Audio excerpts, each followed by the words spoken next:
You, John Fitzgerald Kennedy, do solemnly swear I, John Fitzgerald Kennedy, do solemnly swear that you will faithfully execute the office of President of the United States that I will faithfully execute the office of President of the United States and will, to the best of your ability, and will, to the best of my ability, preserve, protect, and defend the Constitution of the United States. preserve, protect, and defend the Constitution of the United States. So help you God. So help me God.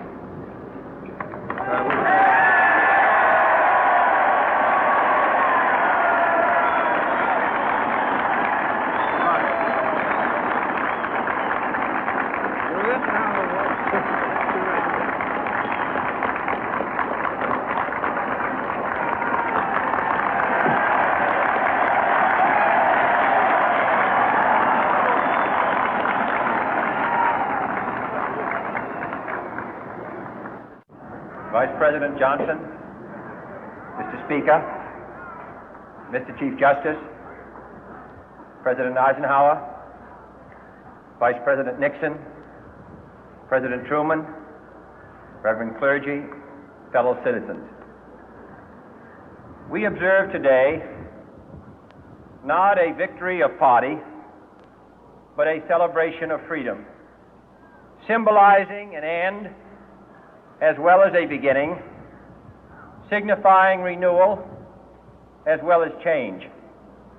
For I have sworn before you and Almighty God the same solemn oath our forebears prescribed nearly a century and 3/4 ago.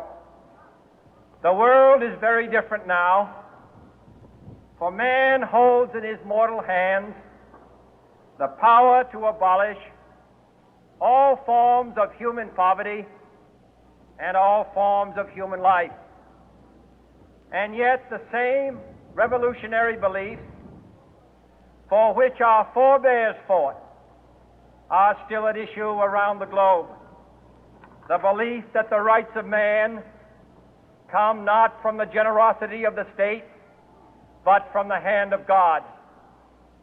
We dare not forget today that we are the heirs of that first revolution.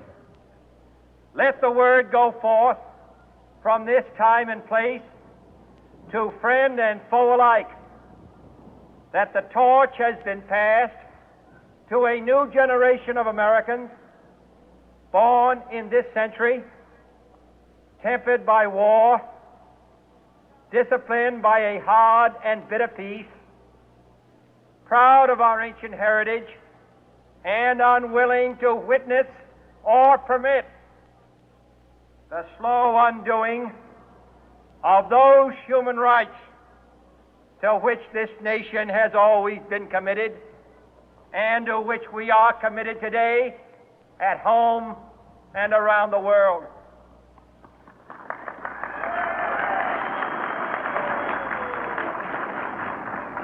Let every nation know, whether it wishes us well or ill, that we shall pay any price, bear any burden, meet any hardship, support any friend, oppose any foe to assure the survival and the success of liberty.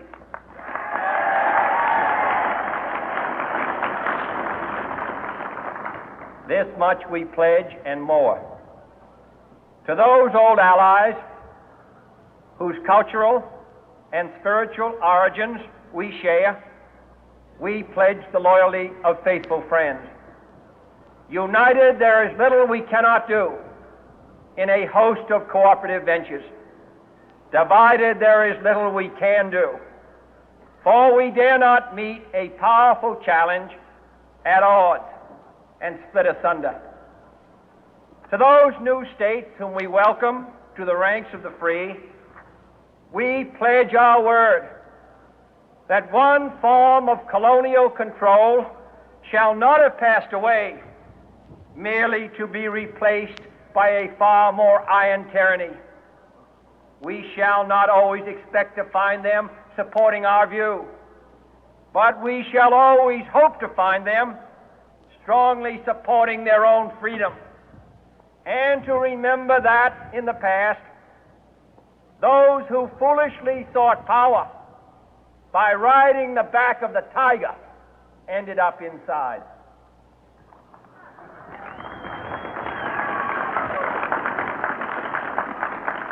To those people in the huts and villages of half the globe struggling to break the bonds of mass misery, we pledge our best efforts to help them help themselves for whatever period is required, not because the communists may be doing it, not because we seek their votes, but because it is right. If a free society cannot help the many who are poor, it cannot save the few who are rich.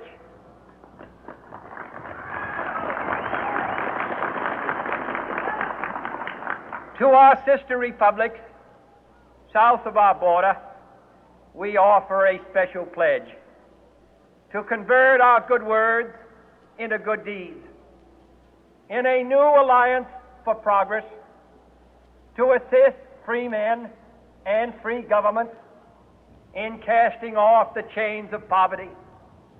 But this peaceful revolution of hope cannot become the prey of hostile powers. Let all our neighbors know that we shall join with them to oppose aggression or subversion anywhere in the Americas. And let every other power know that this hemisphere intends to remain the master of its own house.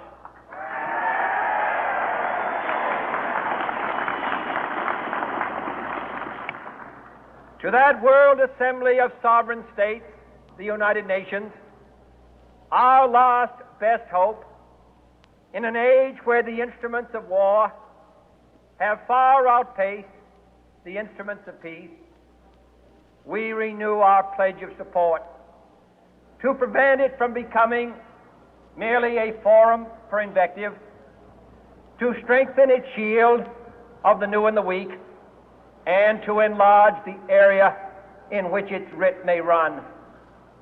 Finally, to those nations who would make themselves our adversary, we offer not a pledge, but a request that both sides begin anew the quest for peace.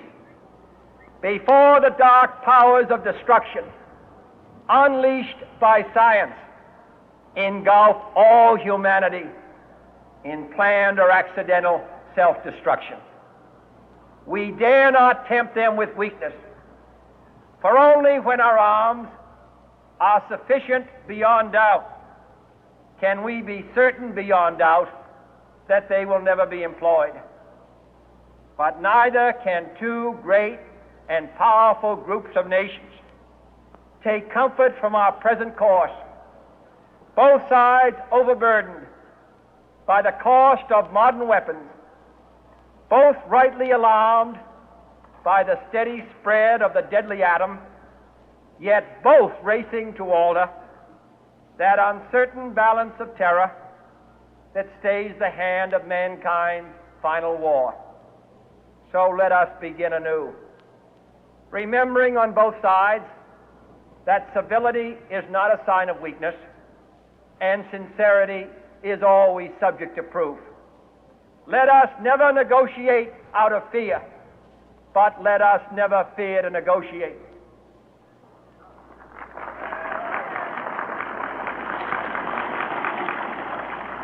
Let both sides explore what problems unite us, instead of belaboring those problems which divide us. Let both sides, for the first time, formulate serious and precise proposals for the inspection and control of arms, and bring the absolute power to destroy other nations under the absolute control of all nations.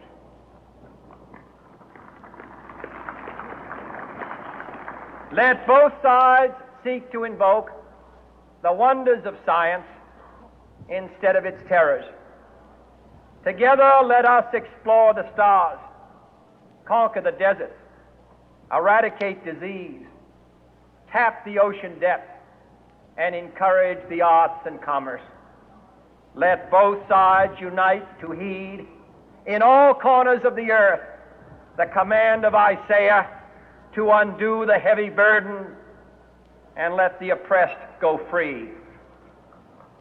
And if a beachhead of cooperation may push back the jungle of suspicion, let both sides join in creating a new endeavor, not a new balance of power, but a new world of law, where the strong are just and the weak secure and the peace preserved.